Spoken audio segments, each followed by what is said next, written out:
Էդուարդ Առաքելյան, կորպորատիվ հաճախորդների հետ հարաբերությունների բաժնի ղեկավարն եմ հանդիսանում Ամերիա բանկում։ Ուզում եմ շնորհավորել միջոցառման կազմակերպիչներին, իրականում շատ կարևոր միջոցառում է հանքարդյունաբերության ոլորտի վերաբերյալ։ Մենք փորձում ենք, ակնհայտ է, որ ոլորտը շատ մեծ նշանակություն ունի Հայաստանի տնտեսության համար եւ փորձում ենք հասկանալ ինչ ձևով դա կարող ենք չափել եւ պարզեցինք մի քանի տես թվային տվյալներ ձեզ ասեմ, որ Ամերիա բանկի միջոցով միայն 5000 հոգի հանքարդյունաբերության ոլորտում գործող ընկերություններից աշխատավարձ է ստանում, այսինքն խոսքը 5000 ընտանիքների մասին է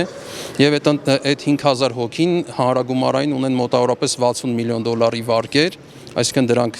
բնակարանների ձեռքբերման վարկեր են, մեքենաների ձեռքբերման, սպառողական վարկեր են եւ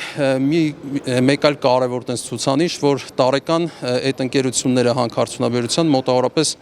$500 միլիոն կարգի գումարներ են փոխանցում 3100-ից ավել իրավաբանական անձանց Հայաստանում, այսինքն 3000-ից ավել իրավաբանական անձինք ծառայություններ են մատուցում այս ընկերություններին, սա որպեսզի պատկերացնենք այս ոլորտի նշանակությունը մեր տնտեսության համար։ Երկրորդ կարևոր թեման, որ կուզեի մատնանշել, դա էներգետիկայի ոլորտի եւ հանքարդյունաբերության ոլորտի ապագայում դրանց սիներգիան եւ հնարավորություններն են, քանի որ գլոբալ տրանսֆորմացիա է տեղի ունենում էներգետիկ ոլորտում, այսինքն էլեկտրիֆիկացիա է գնում, էլեկտրական ավտոմեքենաներ, վերականգնվող էներգիայի կայաններ, արևային կայաններ եւ այլն, այդտեղ մետաղների նկատմամբ պահանջարկը գալիք տարիներին էապես աճելու է եւ սա մեծ հնարավորություն է հանքարդյունաբերության ոլորտի ընկերությունների համար, որ ավելի կանխատեսելի կլինի իրենց համար գները, որ դրանք աճման միտում ունեն եւ կարող են իրագործել իրենց ծրագրերը հաջողությամբ գալիք տարիներին։ Այստեղ նաև հարցի մյուս կողմը կա շատ կարևոր, դա բնապահպանական եւ սոցիալական պատասխանատվությունն է, որ պետք է հանքարդյունաբերության ոլորտի ընկերությունները բալանսավորեն եւ շատ մեծ ուշադրություն դարձնեն բնապահպանական ստանդարտներին միջազգային եւ սոցիալական հարցերին, քանի որ նույն բանկերը կամ միջազգային ֆինանսական կառույցները, երբ որ ֆինանսավորում են հանքարդյունաբերության ոլորտի ծրագրեր, շատ խիստ պայմաններ են դրվում եւ այդ ընկերությունները պետք է կարողանան այդ ստանդարտներին համապատասխանել, որպեսզի ստանան այդ համապատասխան ֆինանսավորումները։ 5000 աշխատողներ կան։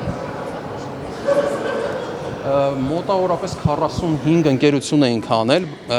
բայց պարզ է, որ այսօր երկրում միջոցառման ժամանակ էլ մատնանշվեց, որ գործող 8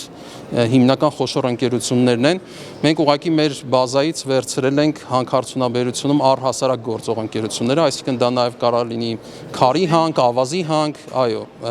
եւ այլ հանքարդյունաբերության ոլորտի ընկերություններ։ Ոլորտում 10000 մարդ է ներգրավված է ընդհանուր։ Իսկ բնապահպանական Սա միայն Ամերիա բանկի տվյալների մասին է ես խոսում։ Բնապահպանական տեսակետից վերջի ձեր խոսքը ասացիք, որ պիտի հետևեն, ձեր դիտարկումներ ունեք, արդյոք տենց դատաներ ունեք, ավելի լավարկում է այդ տեսակետից, թե ավելի բնապահպանական տեսակետից։ Հարցը շարունակեմ, էլի դուք եք հարկավորում, եւ հստակ եմ դուք եք նայում ստանդարտներին համապատասխան, այսինքն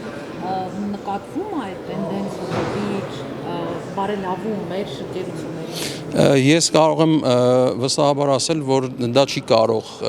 տեղի չունենալ այդ process-ը, որովհետև նույն բանկերը, երբ որ ներգրավում են միջազգային ֆինանսական կառույցներից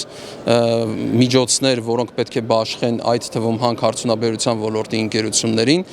նույն բանկերը վերցնում են խիստ պարտավորություններ, որ պետք է բնապահպանական եւ սոցիալական ռիսկերի ստանդարտներին համապատասխանեն բոլոր վարկերը, եւ ես վստահությամբ կարող եմ ասել, որ Ամերիա բանկի ներսում այդ համակարգը ներդրված է եւ առավելագույնս վերահսկվում է, այսինքն մենք այդ պրոգրեսը տեսնում ենք ոչ միայն հանքարդյունաբերության ոլորտի ընկերություններում, այլ նաեւ առհասարակ բոլոր ոլորտների, որքանով դրանք առնչվում են բնապահպանական եւ սոցիալական ռիսկերին։ Խոշոր ընկերությունները կարող եք թվել ում վարկավորել եք ոլորտում։ Ներողություն, դա բանկային գաղտնիք հանդիսացող ինֆորմացիա է, չեմ կարող տրամադրել։ Հայտնի է։ Ես